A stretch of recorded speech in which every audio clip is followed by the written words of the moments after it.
Have you ever felt that weird tension in the air, like someone asked you a simple question, but somehow it made you doubt yourself, doubt your gut, feel small, even guilty? That weird twist in vibe, it doesn't shout at the top of its lungs or stick out like a sore thumb. Instead, deceptions can at times take the form of a question, twisted, loaded, and strapped with Scooby snacks that often defy the laws of what magically delicious even means anymore when it comes to snack time. Because some come dressed as questions that aren't meant to understand you, but to unravel you, because liars don't just lie with words, they lie with questions, and not the Curious George kind of questions either. So, in this video, we'll be delving into 5 manipulative questions that have confused and hurt so many of us, including me. Because once you learn to see through these tactics, you'll never unsee it. And when the fog lifts, when the illusion breaks, you'll start to notice the game. And when you can see the game, you stop getting played. Therefore, this video is more than just a mere breakdown of manipulation tactics and is about something much deeper, reclaiming clarity in a world that often muddies it. Because it's all about holding on to our inner compass, the same way the Stoics did, even when the world around them tried to twist the truth. So, without further ado, let's dive in. Not just these 5 questions, but into the mindsets that can help you stand firm, speak calmly, and protect your peace, no matter how subtle the trap. Because when you meet manipulation with grounded clarity, you don't just avoid regret, you walk away with something way more powerful, understanding, transforming what would be some form of regret and transmuting that element into clarity. All right, you ready? Let's begin. Manipulative question number 1. Why are you being so sensitive? Woof, ain't that question nice? And let's be real, it's not really a question, it's a trap. I used to freeze up when someone said that to me, like suddenly I was the problem. Suddenly I was too much for just feeling something. But now I see it more clearly. That phrase, it's a gaslight in disguise, a sneaky way of saying, I want to cross your boundary and I need you to feel ashamed for noticing. And that shame, it feeds on imagination. Seneca once said, we suffer more in imagination than in reality. And that's exactly what this kind of tactic weaponizes your inner world. It makes you doubt your own signals. And soon you start whispering to yourself, maybe I am overreacting, maybe I'm the issue. But pause with me here, take a breath. Because I want to remind you of something. Sensitivity is not weakness. Sensitivity is awareness. It's the deep feelers who notice when something's off. Long before it shatters, they see the crack forming in the glass. People who lie, manipulate, or pretend, they hate that kind of presence because you see too much. And that kind of seeing, that kind of noticing, it's sacred. Even Marcus Aurelius, Stoic emperor of Rome, once said, if someone can prove me wrong and show me my mistake, I will gladly change, for it is the truth I seek. Now that's emotional maturity. So next time someone throws that line at you, why are you being so sensitive? Here's what I say now. I'm not being sensitive, I'm being observant. Are you uncomfortable with that? Then I let that silence do the talking. Let them sit with it, because I'm not here to dim my light to make anyone else more comfortable, and neither are you. Moving on to manipulative question number 2. You trust me, right? I used to think this question sounded sweet, like something you'd hear from someone who really cared. But now, I see it differently. It's one of those lines that's bedazzled in honey, but laced with rat poison, because anyone who demands trust instead of earning it is already twisting the truth. A legit trustworthy person won't ask for blind faith. They won't try to bypass your gut feelings. They'll just live in a way that naturally builds trust over time, not on demand. But this question, it's a trap. It's not about trust at all, it's about pressure. It's basically saying, turn off your brain, ignore your instincts, hand me the keys to your boundaries. And if you're someone who's deeply empathetic, someone who gives others the benefit of the doubt, this kind of question can hit you right in the soft spots because it comes dressed in charm, but it's hiding a threat. Epictetus once said, "It is impossible for a man to learn what he thinks he already knows." And that's what this question is trying to shut down. Your curiosity, your questions, your instinct that something's off.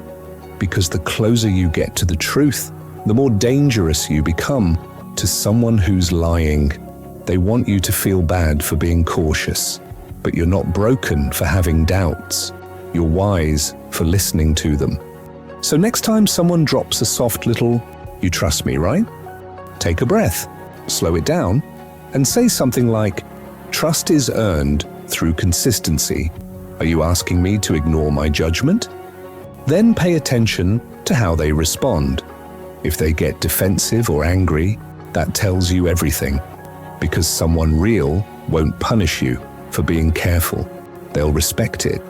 And you'll know, right there and then, who's for you and who just wants to get through your defenses. Moving on to the middle like I'm losing my mind just a little. Manipulative question number 3. Are you accusing me of something? That moment, you weren't trying to start a fight.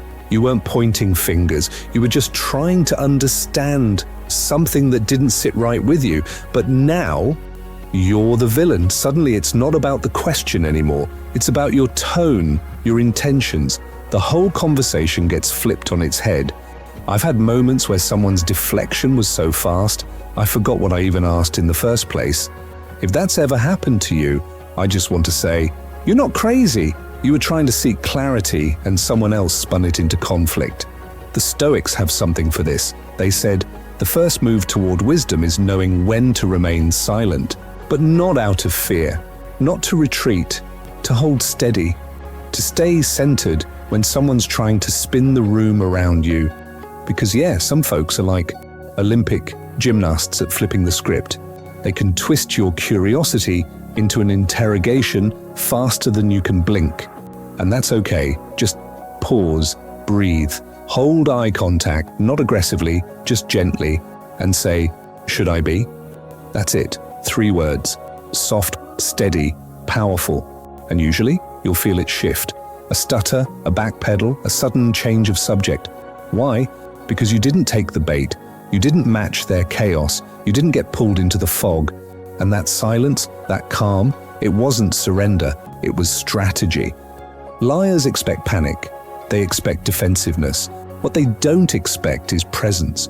So by offering clarity instead of confusion, by staying rooted instead of reactive, you don't just win the argument, you win the Simone Biles gold medal. Because you kept your balance on the emotional balance beam while they tried to twist the truth into a double backflip. Moving on to manipulative question number 4. Would I ever lie to you? I remember the first time I heard that question and froze, not because I believed it, but because it made me doubt myself. This is one of those sneaky little phrases that sounds innocent, noble even, but it's often used to knock your inner compass off balance. Because let's be honest, why would someone ask that? Unless they already sensed you were starting to see through them. This phrase doesn't invite truth. It invites confusion. It tries to yank you out of observation and toss you into speculation. It replaces clarity with emotional fog. And manipulators, they love fog. They thrive in it. Marcus Aurelius said it best. Do not waste what remains of your life in speculating about others. It hinders understanding. So the next time someone hits you with, "Would I ever lie to you?" Take a breath. Don't play their game. Don't debate their innocence. Instead, flip the lens. Say this. That's not the question. The question is, would I know if you did? And that lands different. Because anyone who has to ask that question already knows you're getting close to the truth. So keep your light on and keep trusting what you see, not just what they say. Moving on to manipulative question number 5. Can't we just move on from this?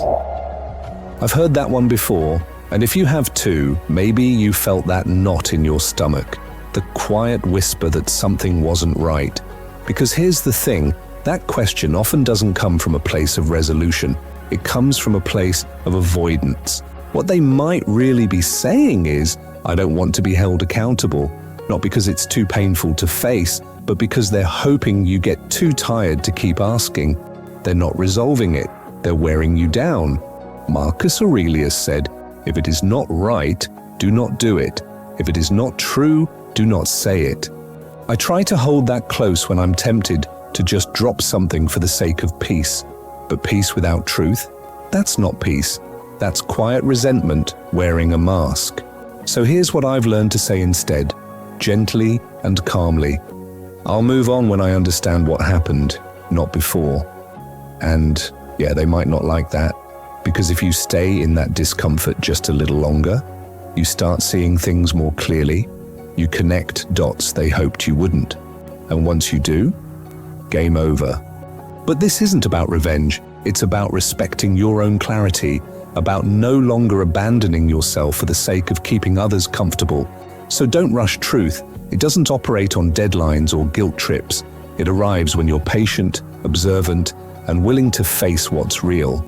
Let your discernment sharpen. Let your voice get steadier. Not to fight, but to finally stop pretending it didn't matter, because it did, and you do, too. So, in conclusion, here's what I've learned the hard way. And yeah, I had to learn it the hard way, because liars don't just mess with your mind, they mess with your mirror. They twist your reflection until you don't trust what you're seeing anymore. They make you feel guilty for thinking critically, ashamed for wanting peace that's honest, and small for choosing clarity over comfort. But here's what I wish someone told me back when I was stuck in that fog. You are not broken for protecting your peace. You are not too much for asking questions. You are not cruel for needing truth. You're just awake. And that terrifies people who only know how to survive through manipulation and confusion. The Stoics didn't chase comfort. They trained their minds to cut through the noise, and they stayed sharp in a world that wanted them dull, distracted, and obedient. And let me tell you this, people fear the ones who are awake, because awake people can't be controlled. They don't get lost in the fog. They see. The Stoics weren't just thinkers, they were clarity warriors. They didn't need to raise their voices to be powerful. They didn't need applause to feel whole. They trained to stay steady in storms of lies. Because they knew a person who sees clearly becomes dangerous, not reckless, not cruel, powerful in the quietest way. They don't chase approval, they don't beg for love, they don't explain their worth, they just see through the illusions.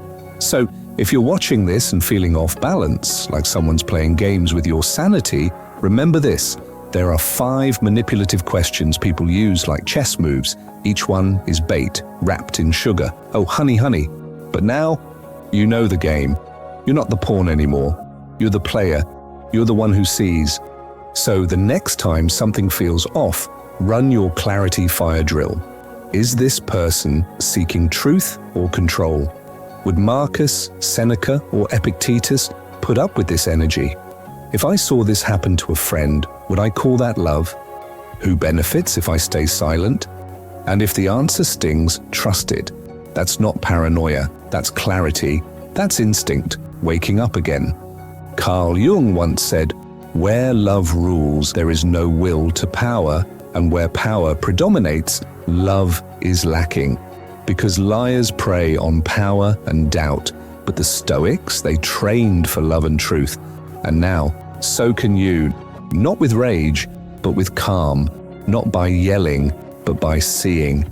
And that makes you very, very powerful. So, which of these Stoic principles resonated with you the most? Feel free to leave a comment below, and don't forget to share this video with someone who needs it. Until next time, thanks again for watching. Stay up, stay blessed, and I'll catch you all on the flip side.